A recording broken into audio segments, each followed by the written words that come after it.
Hey guys. Okay, first off, I said Sean was making fun of me by doing a pose. What I need to explain to all of you is whenever I'm about to start a video, the first thing I do is go up here to pull my hat down. Well, or what happens is my hats tend to be, I made this one so it's not as bad.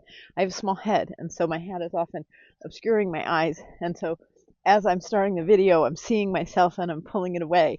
And so, hence, that has given my husband and probably my kids, I never even really fucking was aware of it. And then I went back and I saw it. I'm like, holy shit. So, that's the explanation. It's not me doing some sort of pose. It's just me trying to get my hat out of the way. Okay, so all of that being said, I am out on my moo cow walk. Not exactly the perfect place to be doing an informative video, but my head, my brain is on fire with all of these thoughts, and so I figured I would jump on here and see later on when I'm on my new slick computer if this will suffice and this can be a YouTube video. Because what I want to talk about, gotta make sure nobody's watching me, um, is I mentioned that I am trying to boost my metabolism. So the whole long story of this is back in 2014, 15, probably 15. I had done Avonex, I had done Tysabri, I had done rituximab, and none of those were good. Rituximab was the least of the bad, and I had come off of pharmaceuticals or the DMDs for a bit because I felt like my body was not responding well, and my doctor was fine with that because there really wasn't an alternative at that point. What he was waiting for was the first oral applications of whatever DMD or DMT, and that came out, as I said, I think it's about 2015, and so I was between Gilenya and Tecfidera. And after weighing it, I decided that Tecfidera, I don't really know what made that one win. Um, Scarily, it might be because that was the one that was by Biogen.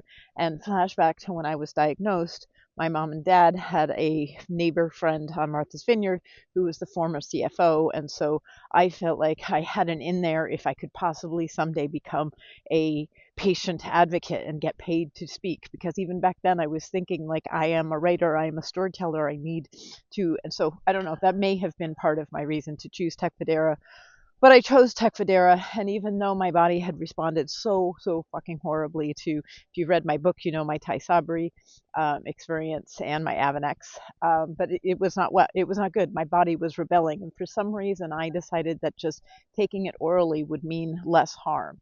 So I started taking Tecfidera, and after the very first dose, it was again a pill. I think it's every day. I don't remember. I took it for about 9 months.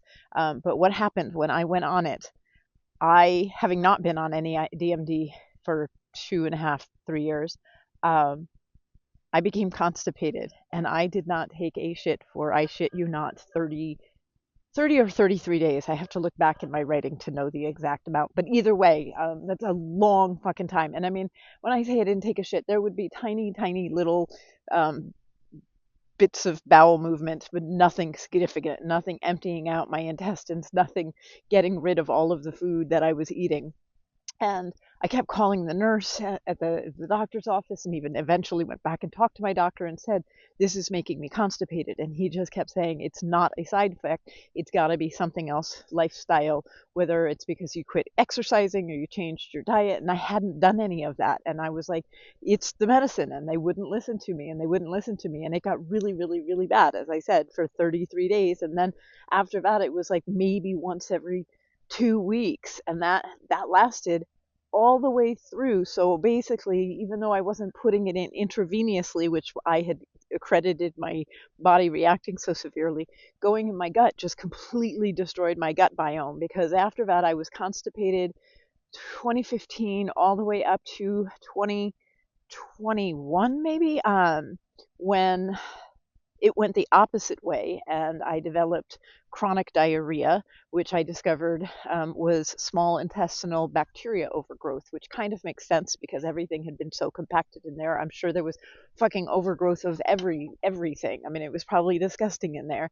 And so With the help of my naturopathic doctor, I navigated my way through that, and I am happy to say that I have had no signs of that for a good solid 2 and 2.5 years. No low FODMAP diet or anything. Like, I'm just eating normal now. And I am beginning, my bowel movements are fairly regular. I can, walk it back to not drinking enough water if I don't for a day. So I mean, my gut is definitely fucking healing. But the one thing that still remained was, since that fated day back in 2015 when I took the Tecfidera, and I can't say whether or not this existed before. I just know that since then I have been tracking my life and um, my food consumption and my all of that and my gut basically. um, I for the first time feel hunger, and so I think that by boosting my metabolism, like I wrote about or mentioned that I was doing more protein because I was now doing a protein powder shake in the middle of the day.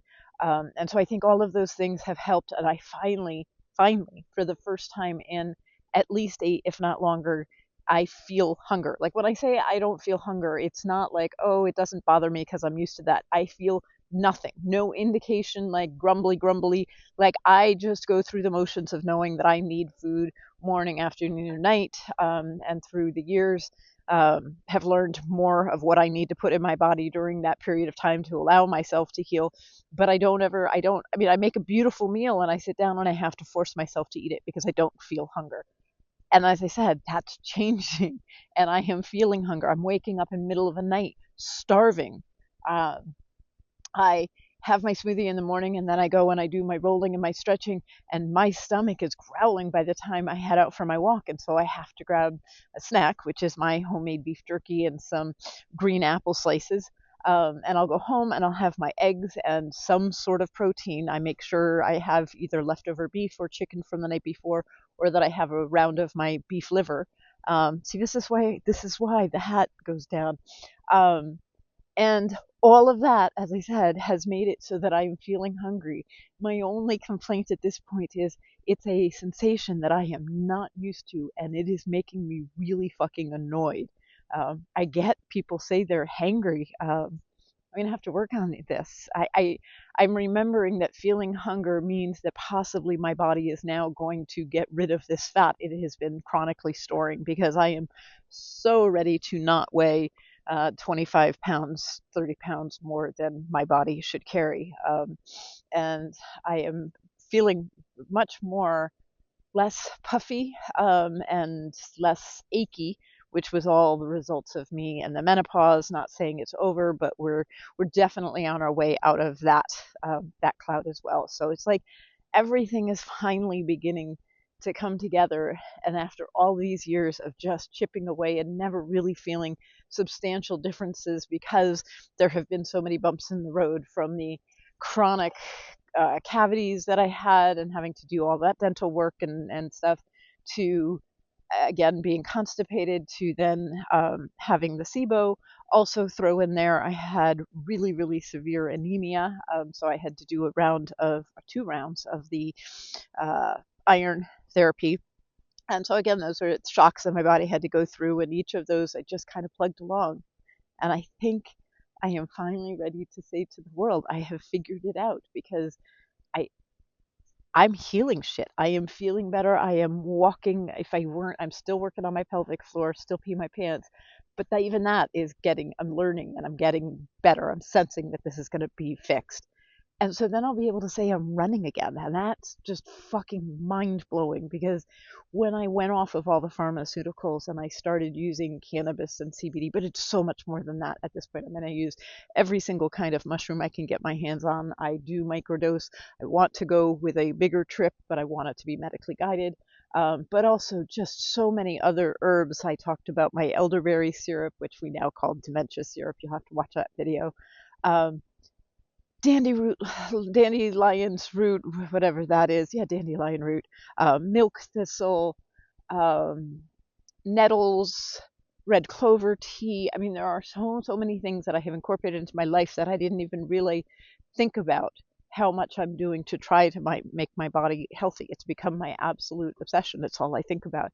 And as I said, it's just really fucking exciting to feel like it's finally paying off. And I am in a place where I can go out into the world and I can try to book speaking engagements and I can read that chapter I wrote for the Beating Multiple Sclerosis book, which I still am really fucking proud of that chapter. It's a great launching place for me to then go forward and say, okay, well, where am I 2 years from writing that book? Because I have to remember that I have a chronic illness that by the time my last visits with my doctor, I had always been relapsing, remitting, and I had never had any um, remitting. I had all relapse. It was just all the time, and it was chronic. And my doctor wrote a compassionate care waiver to try to get me the rituximab, and she said, given her massive decline and rapid decline in mobility, I foresee that this young mother is going to be in a wheelchair within, I think it was like 2 to 5 years. I mean, and I read that shit, and that's fucking crazy.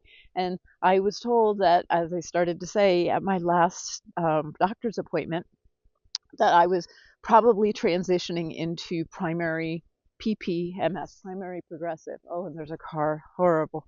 I don't like being videotaping myself. But I had been told I was moving into that, and yet here I am, and I am walking 4 miles a day, hiking any chance I can get. All of that is really hindered at this moment in time because Spanky, my service dog, he's been with us for the last 14 years, 14 and a half years, is 16 and 3/4, and still kicking ass, but he's on his last chapter of his life, and so we don't do nearly the challenging hikes that I would love to, but I'm doing it and I don't have any doubt. And I run up and down the stairs and I participate in life and I bring the garbage out and I go get loads of wood, and never do I think, oh, are my legs going to give out? Because I don't even think about it anymore. And I don't think of myself even as a patient, because I don't like that word, because it portrays, or it has all these connotations of being sick, and I'm not that. I am somebody who, my body was at unease. It was really fucked up because I fucked it up many ways. I'm not blaming myself. I'm just feeling bad for my prior self, for all that I put her through, and I've taken her and I've dusted her off, and it's like in the chapter I talked about my Mustang. I mean, my Mustang is fucking purring. She's at the line and she's ready to go. So yeah, as I said, probably not the best place, because I'm not really paying attention to the camera, and this might be a freaky video, but at least I've gotten it out of me, and these are words that I know I want to share. So whether I redo it or I send this, I think I'm just gonna send.